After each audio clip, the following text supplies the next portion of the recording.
Hi மக்களே, எல்லோரும் எப்படி இருக்கீங்க? நான் வீடியோ போட்டு கிட்டத்தட்ட ஒரு வாரம் ஆயிடுச்சு. எல்லோரும் சாப்பிட்டீங்களா? நல்லா இருக்கீங்களா? நான் எல்லா வேலையும் முடிச்சுட்டு இன்றைக்கி தான் ஒரு அளவுக்கு ஃப்ரீயானேன். அதனால் இன்றைக்கி வந்துட்டு வீடியோஸ் போடலாம் அப்படின்னு சொல்லிட்டு இப்போ பார்த்தீங்கன்னா நான் மருதாணி அரைச்சிருக்கேன். நிறையவே அரைச்சிருக்கேன். தெரிஞ்சவங்களுக்கும் இது வந்து மருதாணி கொடுக்கணும், நம்ம மட்டும் வச்சுக்கக்கூடாது. மருதாணி மட்டும் அரைச்சி அது வந்து எனக்கு பெரியவங்க ஒருத்தவங்க சொல்லி கொடுத்தாங்க. இந்த மாதிரி மருதாணி அரைச்சி வச்சோம்னா நம்ம மட்டும் வச்சுக்கக்கூடாது, தெரிஞ்சவங்களுக்கும் யாருக்காவது 2 பேருக்கு கொடுக்கணும் அப்படி சொல்லிட்டு. அதனால் தெரிஞ்ச ஒரு அக்கா இருக்காங்க, அவங்களுக்கும் அவங்க பொண்ணுக்கும் நான் எடுத்துக்கிட்டு போக போகிறேன். பசங்களுக்கு நைட்டுக்கு தான் வச்சு விடுவேன். இது காலையில் டைமுக்கு வைக்க முடியாது, வச்சாலும் வச்சுருக்க மாட்டாங்க ரொம்ப நேரம். அதனால் நான் ஏன் ஒரு வாரமாக ட்ராவலில் இருந்தேன் அப்படின்னா, சிவகங்கை வரைக்கும் போயிட்டு வந்தேன். யாரோ தண்ணி ஊற்றுறாங்க. சிவகங்கை வரைக்கும் போயிட்டு வந்தேன். என்னுடைய ஷார்ட்ஸ் வீடியோவில் சொல்லியிருப்பேன். என்னுடைய சப்ஸ்கிரைபர்லாம் ஒரு சிலவங்க பார்த்துருப்பாங்க. மேட்சுக்காக எங்கள் பாப்பா மேட்சுக்காக போயிட்டு வந்தேன். ரொம்ப கஷ்டங்க. ட்ராவல்லாம் நான் அதிகமாக பண்ணதே கிடையாதுங்க. அன்றைக்கி கிளம்புற அன்றைக்கி எனக்கு ரொம்ப கஷ்டம்தான், அலைச்சல் தான். ஒரு 2 நாளைக்கு முன்னாடி தான் சொன்னாங்க எனக்கு இந்த மாதிரி போகணும் சிவகங்கை அப்படின்னு சொல்லிட்டு எங்கள் பாப்பா என்கிட்ட சொல்லிச்சு. சரி, நான் கொஞ்சம் கேர்லெஸ்ஸாக விட்டுட்டேன். அப்புறம் நான் மட்டும் தனியாக போகிறேன்னா கன்ஃபார்மாக நான் போயிருக்க மாட்டேன். இவ கூட இன்னொரு பொண்ணு, அவங்க ஃபேமிலியும் நாங்களும் 2 பேரும் போனோம். 2 ஃபேமிலியும் போனோம். அவங்க பையன், அவங்க பொண்ணு, அந்த அக்கா, அப்புறம் நான், என் பொண்ணு, என் பையன், இந்த மாதிரி 3 பேர் போனோம். சரி, போகும்போது எல்லாத்தையும் அரேஞ்ச் பண்ணிக்கணும், எதுக்கும் எங்கேயும் போய் நிற்கக்கூடாது அப்படின்றதுனால இங்கேயே எல்லாத்தையும் நான் வாங்கி வச்சுக்கிட்டேன். முடிஞ்ச அளவுக்கு ஸ்நாக்ஸ்லேருந்து ஃப்ரூட்ஸ்லேருந்து எல்லாமே ரெடி பண்ணிக்கிட்டேன். அதேமாரி ஒரு சில ட்ரெஸ்ஸு அதுவுமே பாப்பாங்களுக்கு திங்ஸ்லாம் வந்துட்டு வாங்குறதுனால நான் அன்றைக்கி வேலைக்கு போயிட்டு திருப்பி கடைக்கு போகும் எனக்கு லேட் ஆகிடுச்சு. மணி 10 ஆகிட்டு அன்றைக்கி கடைக்கு போயிட்டு வர்றதுக்கு. அதுக்கப்புறம் திருப்பி ஃப்ரூட்ஸ்லாம் மறந்துட்டேன். திருப்பி போய் ஃப்ரூட்ஸ்லாம் வாங்கிட்டு திருப்பி நான் வர்றதுக்கு மணி 10:30 ஆகிட்டு. வந்து நான் சாப்பிடும்போது மணி 11. பிள்ளைங்க சாப்பிட வச்சுட்டு நான் சாப்பிட்றதுக்கு மணி 11 ஆகிட்டு.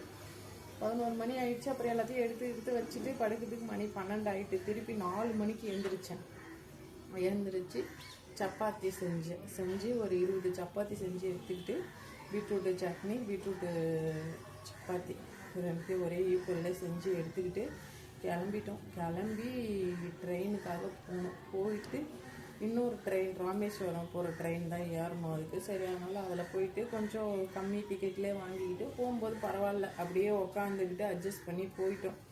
போகிறப்ப எதையும் எங்கேருந்தும் கடையெல்லாம் வாங்கி தரல, ட்ரெயின்லேயும் வாங்கி தரல. பிள்ளைங்களுக்கு எல்லாமே நான் மூக்கல் அவிச்சு எடுத்துகிட்டு போனேன், சப்பாத்தி செஞ்சு எடுத்துகிட்டு போனேன், ஃப்ரூட்ஸ் எடுத்துகிட்டு போனேன்.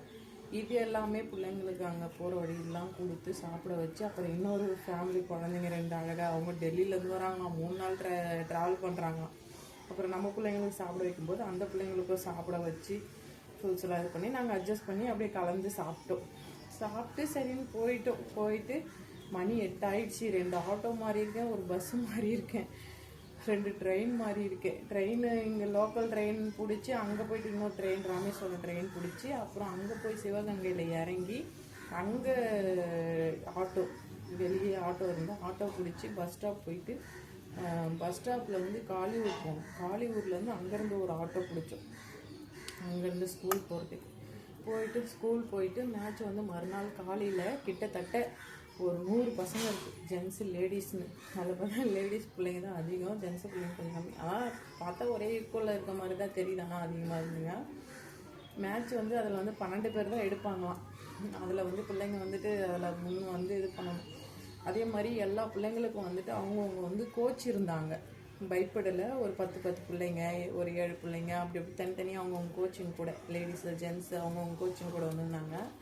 எங்களுடைய 2 பிள்ளைங்களை மட்டும், என்னுடைய ஒரு பிள்ளையும் இன்னொரு ஃபேமிலினா அவங்களுடைய ஒரு பிள்ளையும் மட்டும், அந்த பாப்பாவை மட்டும் நாங்கள் பேரண்ட்டு போனோம். அப்புறம் ஒரு 10 பேரண்ட்டு, அவங்க தனியாக, அவங்க என்னென்ன ஊருன்னு தெரில, அவங்க மட்டும் தான், கிட்டத்தட்ட ஒரு 10 பேரண்ட்டு மட்டும் தான். மீதி எல்லாருமே வந்து கோச்சிங் கூட தான் வந்திருந்தாங்க. பிள்ளைங்க, ஆம்பளை பசங்கள்லேருந்து பொம்பளை பிள்ளைங்க வரைக்குமே போய் விளையாடுச்சுங்க. பிள்ளைங்க கொஞ்சம் பயந்துக்கிட்டு, ஃபேமிலியாக வராங்களே, அவ்வளோ சொல்கிறாங்களே, இவ்வளோ சொல்கிறாங்களே அப்படி சொல்லிட்டு பயந்துக்கிட்டு அவுட் ஆகிடுச்சிங்க. அவுட் ஆகிட்டு அப்புறம் என்ன பண்ணுறது, அவ்வளோ பிள்ளைங்களும் அவுட் ஆகிடுது. நிறைய எல்லாத்தையும் எடுக்க முடியாதுல்ல, அவங்களாலையும் ஒரு சில பிள்ளைங்கள் தானே எடுக்க முடியும். நல்லா விளையாடுற பிள்ளைங்கள பயப்படாமல் விளையாடணும். அதுங்க பயந்துக்கிட்டு இப்படிலாம் சொல்லி என்ன பண்ணுறாங்களோ, இப்படிலாம் பேசாமல் பயந்துடுச்சிங்க. சரி விட்டு தள்ளு, அடுத்தடுத்த மேட்ச்சுக்கு இன்னும் வயசு இருக்குது, சரி விடு அழுவாத அப்படி சொல்லி கூப்பிட்டு வந்தாச்சு. இன்னும் நிறைய பிள்ளைங்களாம் அழுதுகிட்டு இருந்ததுங்க, பெரிய பெரிய பிள்ளைங்களாம். சரி விடு, அடுத்தடுத்த மேட்ச்லாம் இருக்குது, இன்னும் லைஃப்பில் எவ்வளோ இருக்குது அப்படி சொல்லிட்டு பேசி கூப்பிட்டு வந்தாச்சு. கூப்பிட்டு வரும்போது பார்த்தீங்கன்னா சரி வந்துட்டு இவ்வளோ தூரம், சரி ஒரு கோயிலுக்காவது போவோம் பக்கத்தில், அந்த காளி ஒரு அந்த கோயில் சொன்னார் இல்லைங்களா, அங்கேருந்து வந்து நாங்கள் ஆட்டோ பிடிச்சி மறுபடியும் வந்து அந்த பஸ் ஸ்டாப்பில் கோயிலுக்கு வந்துட்டு பஸ் விட்டு இறங்கி கோயிலுக்கு வந்து சாமி கும்பிட்டு நல்லா கொஞ்ச நேரம் அது கூட அங்கே இருந்துட்டு, யானைலாம் இருந்தது, பிள்ளைங்க அந்த யானை மேலாம் கொஞ்சம் ஆசைப்பட்டுட்டு இருந்த காசெல்லாம் கொடு 10 ரூபா கொடு, 20 ரூபா கொடு, 10 ரூபா கொடு, 20 ரூபா கொடுன்னு அப்பப்போ என் பையன் ஓடி போய் கொடுத்துட்டு அதுக்கிட்ட ஆசீர்வாதம் வாங்கிட்டு அதுக்கிட்ட ஃபோட்டோ எடுத்துகிட்டு அப்படியே வந்தோம். அதுக்கு சாப்பிட்றதுக்கெலாம் கொடுத்துதுங்க, இருந்த ப்ரெட்டு ஜாமு அதெல்லாம் எடுத்து வேற கொடுத்துருச்சிங்க. கொடுத்து அப்புறம் பிரசாதம் அங்கேயே வாங்கணும் கோயிலில், அதையும் கொடுத்துருச்சிங்க. அதுங்க ஒரு ஆர்வம் ஆயிடுச்சு பிள்ளைங்களுக்கு, யானைன்னும் போது ஒரு ஆர்வம் ஆயிடுச்சு. அங்கேருந்து திருப்பி சரி போதும், 8:45 நம்மளுக்கு ட்ரெயின் இருக்குது, சாப்பாடு வாங்கணும், மறுபடியும் ஆட்டோ பிடிக்கணும், பஸ்ஸில் போகணும் அப்படி சொல்லிட்டு வந்தாச்சு. வந்து அங்கேருந்து பஸ்ஸை விட்டு இறங்கி அங்கேருந்து ஒரு ஆட்டோ பிடிச்சி அங்கேயே டிஃபன் வாங்கிக்கிட்டு, எங்களுக்கு வர வழி போகிற வழியெல்லாம் பிரச்சனைங்க. அதே மாதிரி போகும்போது என்ன பண்ணோம், பஸ்ஸை விட்டு இறங்கி ஒரு பஸ் ஸ்டாப்பில் போய் உட்காந்தாங்க. எல்லாருக்கும் வந்துட்டு எல்லாரு மேலேயும் ஒரு ஆசை தான், என் கட்சியில் வந்துட்டு எல்லாரும் வேணான்லாம் யாரும் சொல்ல மாட்டாங்கங்க. அது ஒரு சம்பவம் ஒன்று நடந்துச்சு. இந்த கூட வந்ததில்ல இன்னொரு பாப்பா, அந்த பிள்ளை என்ன பண்ணிடுச்சு, பஸ் ஸ்டாப்பில் வந்து நோட்டீஸ் ஓட்டிகிட்டு இருந்தாங்க. நோட்டீஸ் ஓட்டிருக்கும்போது இதுங்க குழந்தைங்க, அந்த மெச்சூர் தெரியாது, பெரிய பிள்ளையாக இருந்தாலும் தெரியும். நோட்டீஸ் ஓட்டிகிட்டு இருக்கும்போது இந்த சைடு நோட்டீஸ் ஓட்டிகிட்டு இருந்தாங்க. ஒட்டிட்டு இன்னாண்ட சைடு போய் நோட்டீஸ் ஒட்டும்போது வாய் உளருது. நோட்டீஸ் ஒட்டும்போது நாங்கள் என்ன பண்ணோம், ஒட்டின சைடு போய் உட்காந்தோம். அந்த பிள்ளை என்ன பண்ணிடுச்சு, அந்த நோட்டீஸை பிடிச்சி பர்க்குன்னு இழுத்துடுச்சிங்க. இழுத்து கீழ்ச்சி விட்டுற உடனே முரசு, இத்தனைக்கு விஜயகாந்த் சார், யாராவது பிடிக்காம இருக்குமா, லைட்டாக கிழிச்சு விட்டுருச்சிங்க அந்த பிள்ளை, தெரியாமல் சின்ன பிள்ளை. உடனே அவர் அங்கே நோட்டீஸ் ஒட்டினவங்க அவங்களும் ஒரு கட்சியில், அந்த கட்சியில் தான் இருப்பாங்க. அவங்க என்ன பண்ணாங்க, வந்துட்டு நின்று இது யார் கிழிச்சதுன்னு கேட்குறாங்க. எனக்கா புக்குன்னு ஆயிடுச்சு, நம்ம ஏதோ ஊர் விட்டு ஊர் வந்திருக்கோம், பயந்துக்கிட்டு இருக்கோம். இதில் இவங்க வர அப்போ வர ட்ரிங்க்ஸில் தான் இருப்பாங்க. எப்படி நோட்டீஸ் ஓட்டுறவங்க ஒரு பெரிய ஆள் ஜென்ஸுனால் கொஞ்சம் நோட்டீஸில் தான் ட்ரிங்க்ஸில் தான் இருப்பாங்க. அந்த பிள்ளை என்ன பண்ணிடுச்சு, கிழிச்சு விட்டது. இந்த ஆள் வந்துட்டு கத்துறாரு, யார் அது கிழிச்சது, எவடி அறிவி இருக்குதா, என்ன சாப்பிட்றீங்க அப்படின்னு அசிங்கமாக பேசுகிறாரு. எனக்கெல்லாம் ஷாக் ஆகி கண்டுக்காத மாதிரி இருங்கன்னு பிள்ளைங்களை கிள்ளிக்கிட்டே இருக்கேன். கண்டுக்காத மாதிரி இருக்கீங்க, என்னதே எனக்கு தெரியாது அப்படின்னு சொல்லிட்டு நான் விட்டுட்டேன். ஏன்னா நானும் ஒரு பொம்பளை பிள்ளை வச்சுருக்கேன், அவங்களும் ஒரு பொம்பளை பிள்ளை வச்சுருக்காங்க. நம்ம போனது தூரம், ஊர் விட்டு ஊர் போயிருக்கோம். அதனால் இந்த மாதிரி இருக்கும்போது அவங்களுக்கு அது சொன்னால் புரியாது. சின்ன பிள்ளைங்க குழந்தைங்க தெரியாமல் கீழ்ச்சிடுச்சின்னு சொன்னால் அந்த இதுக்கு புரியாது. சரி என்ன பண்ணுறது, வேறு வழி இல்லை, திட்டுறதா வாங்கிக்குவோம் அப்படின்னு சொல்லிட்டு அட்ஜஸ்ட் பண்ணி உட்கார வச்சுட்டு, அதுக்கப்புறம் அவன் திட்டுற வரைக்கும் திட்டிட்டு நீங்கள் போகிறதுங்காட்டி உங்களுக்கு என்ன ஆகுது பாருங்கடி அப்படின்ட்டான். ஏன்னா எங்கள் சைடில் தான் இது நோட்டீஸ் இருக்குது, புள்ள தெரியாமல் கிடிச்சிடுச்சு. அது சொன்னால் அவங்க புரிஞ்சுக்கிற தன்மை இருக்குது அது அவங்களுக்கு. அதனால சரின்னு சொல்லிட்டு கண்டுக்காத மாதிரி இருந்துட்டு, நம்ம பிள்ளைங்க பண்ணது தப்பு, அதனால் நம்ம வாங்கி தான் ஆகணும் அப்படின்னு சொல்லிட்டு வந்தாச்சு. அதுக்கப்புறம் அந்த அக்காட்ட கேட்டேன், என்னக்காக இப்படி பண்ணிட்டா, அவள் தெரியல, அவளுக்கு சிரிக்கிறான் அந்த பிள்ளை, சிரிச்சுக்கிட்டே இருக்கா. அப்புறம் கம்முன்னு இருடி, நான் டென்ஷன் ஆகிடுவேன் அப்படின்னு சொல்லிட்டேன். நான் சொல்லி அப்புறம் எப்படியோ பேசி அதுக்கப்புறம் கூப்பிட்டு வந்தாச்சு. ஐயோ வரும்போது போகும்போதுலாம் எங்களுக்கு பிரச்சனைங்க. அது ஒன்றும் ஆயிடுச்சா, வரும்போது டிஃபன் வாங்கணும், ட்ரெயினுக்கு போகணும், கிட்ட வந்துட்டு டிஃபன் வாங்கலாம் அப்படின்னு சொல்லிட்டு ட்ரெயினுக்கு போகிறதுக்கு முன்னாடி டிஃபன் வாங்குறதுக்கு போனோங்க. அவன் செம்ம ட்ரிங்க்ஸு. அந்த ஹோட்டல் கடை பக்கத்துலேயே வைன் ஷாப் இருக்கான். வந்துட்டு என்னடி தோசை அது இதுன்னு பேசுகிறீங்க, போங்கடி எடைய அப்படின்றான். அது வேறு டென்ஷன் ஆகிடுச்சு. அவள என்ன சொன்னேன் அப்படின்ட்டு நான் டென்ஷன் ஆகிட்டேன். நான் தப்பு பண்ணால் கம்முன்னு போவேன், நான் எந்த தப்பு பண்ணாத முன்னாடி அவனாவது பேசினா நான் விட்டு கொடுக்க மாட்டேன். அப்படி நான் என்ன பண்ணேன், போய் சண்டைக்கு போயிட்டேன், என்னடா பேசினேன் அப்படின்ட்டு. அப்புறம் ஹோட்டலில் சாப்பாடு கட்டுறவங்க அவங்களாம் விட்டு கொடுக்கல, என்னடா என்ன ஏம்மா எதுவும் வந்தாலும் என்கிட்ட சொல்லுமா அப்படின்னு. போகும்போது திட்டிக்கிட்டே போகிறாங்க. அவன் வேற அவனே அவங்க ஹோட்டலில் இருக்கிறவங்களாம் விட்டு கொடுக்கல, இங்கே வாடா ஏய் நில்றா நில்றா அப்படின்னாங்க.